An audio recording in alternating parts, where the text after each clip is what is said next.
In this video, I'm going to show you how to create your room layout and how to draw your walls for your room.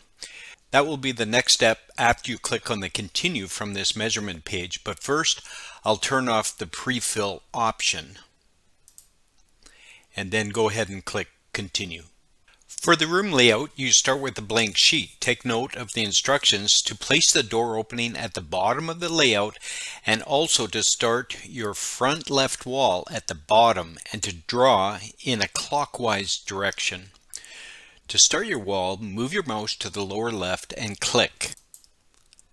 Move your mouse again and click. Now notice that at the end of the line there's almost like a T. That's telling us that the angle is at a right angle. Now if I move this a little bit, that T disappears and it becomes just a straight line. So if you want a right angle, make sure you have that T. Now I'm just going to move around here.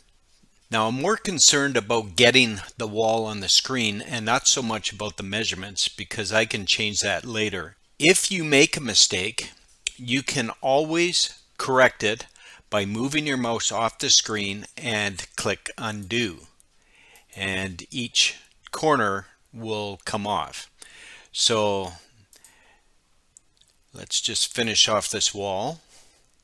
When you move down and it matches up with your first wall, you'll get a leveling line, and you can click and then move your wall and click again.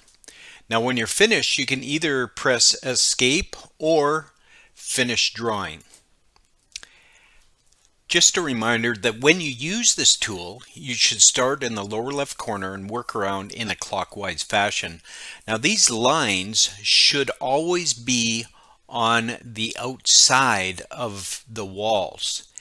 If they're not in the right spot, you should reset your layout and it will actually clear the whole layout and you can start again. So I'm just going to quickly draw another closet here